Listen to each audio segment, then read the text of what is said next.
बिखरते सपने। चलता तो जा रहा था पर पैरों में जैसे जान ही नहीं लग रही थी। पता नहीं मैं थका हुआ था या मन। ज़ेहन में अब तक प्रीतो का चेहरा और उसका कहा एक एक लफ्ज कांटे की तरह चुभन पैदा कर रहा था। और उस चुभन की कसक पैरों में कब थकान पैदा करती चली गई पता ही नहीं चला।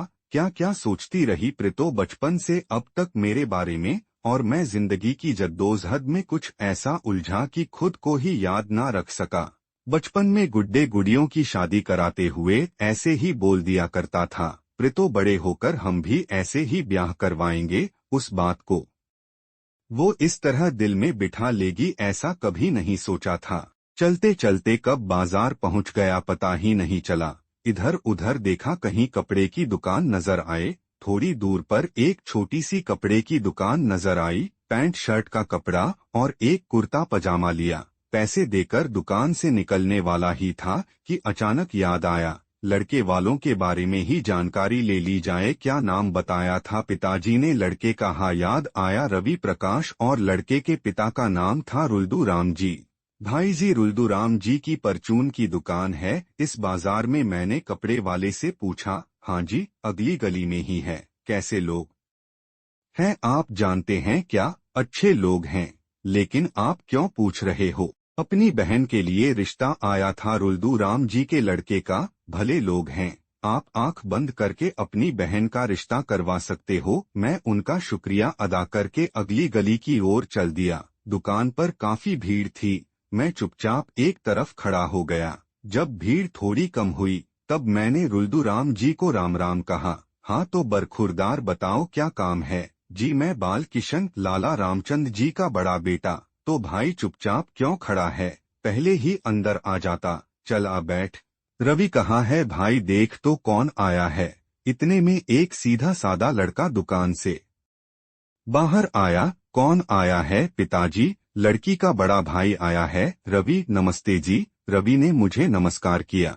नमस्ते रवि, आओ बैठो। रवि मेरे सामने बैठ गया। लड़का काफी सीधा लगा। मन में कहीं संतुष्टि मिली। चलो बहन किसी अच्छे घर में ही जा रही है। बाल किशन, तुम्हारे पिताजी बता रहे थे कि तुम दिल्ली में इनकम टैक्स में काम करते हो। रुल्दू राम जी ने पूछा। हाँ जी, अभी 1 साल ही हुआ है। चलो कोई बात नहीं, कुछ ऊपर से भी आमदन हो जाती है। या नहीं, बस गुजारा चल जाता है जी। जिम्मेदारी भी बहुत है जी। 3 बहनें 4 छोटे भाई।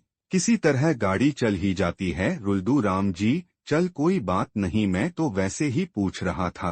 अच्छा रवि, अब मैं चलता हूँ, कुछ जल पान कर लेते भाई साहब तो मन को अच्छा लगता। नहीं रवि, अभी जाने दो, फिर कभी। मैं रुल्दू राम जी को राम राम कहकर खड़ा हुआ। ठीक है बाल किशन, अपने पिताजी से कह देना कि हम परसों आएंगे शादी की तारीख पक्की करने। ठीक है जी, कह दूंगा। दुकान से निकलकर आगे की चला। सामने मिठाई की दुकान देखकर कदम अपने आप रुक गए। सोचा, बहन का रिश्ता पक्का होने की खुशी में घर मिठाई लेता चलूं, बच्चे खुश हो जाएंगे। 1 किलो बर्फी पैक कराई और खुशी खुशी चल पड़ा घर की तरफ। घर पहुंचा ही था कि एकदम से पिताजी बोल पड़े। क्या कहा लड़के वालों ने? परसों आ रहे हैं रिश्ता पक्का करने। इतना सुनना था कि सब खुशी से उछल पड़े। माँ बोली, क्या बनना है खाने में? अभी से सोचना शुरू कर दो कुड़ियों। माँ ने तीनों लड़कियों से बोला।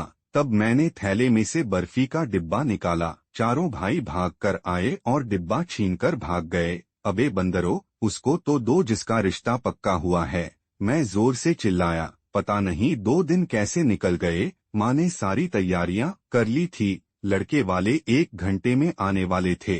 थोड़ी देर में दरवाजा खटखटाने की आवाज आई। पिताजी तेजी से दरवाजा खोलने के लिए गए। सामने रुल्दू राम जी और उनकी पत्नी खड़े थे।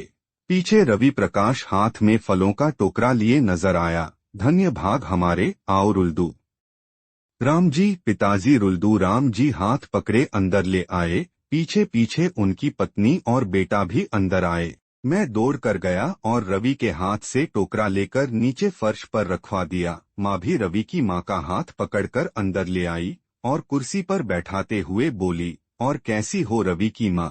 ठीक है जी, तुसी सुनाओ की हाल चाल है तुवाड़े? बस सब ठीक ठाक चल रहा है। बधाई हो तुवानु। तुवानु भी बहुत बहुत बधाइयाँ। रवि की माँ ने जवाब दिया। तब तक छोटी बहन जिसका रिश्ता हुआ था सर पर चुन्नी ओढ़कर हाथ में चाय की ट्रे पकड़े कमरे में आई।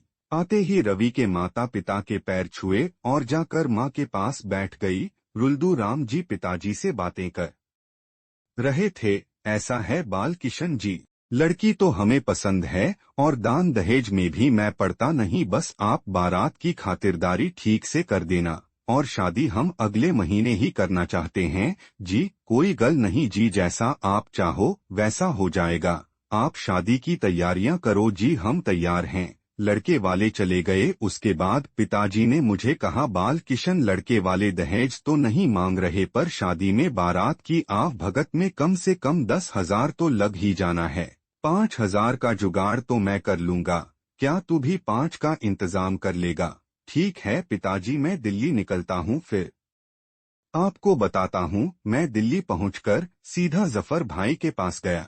जफर भाई ने 2% ब्याज पर किसी लाला से 5,000 दिलवा दिए। अगले महीने में दर्शना के साथ रोहतक पहुंच गया। शादी काफी धूमधाम से निपट गई। सारा परिवार खूब खुश हुआ। माँ ने भी मुझसे वादा लिया अगले साल तक पोते का मुंह दिखाने का। हम भी दिल्ली वापस आ गए। एक शाम दफ्तर से वापस आया तो दर्शन बहुत ही खुश दिखी। पता लगा मुझे बाप बनने की तैयारी शुरू कर देनी है। जिम्मेदारी बढ़ने वाली थी। उधर पता लगा छोटी बहन के भी जुड़वां बच्चे हुए हैं। सारा खानदान खुशी से झूम रहा था। बड़े दिनों के बाद रब मेहरबान हुआ लग रहा था। वो दिन भी आ गया जब दर्शन और मुझे लड़की पैदा हुई। सबके चेहरे खिले थे कि घर में लक्ष्मी आई है।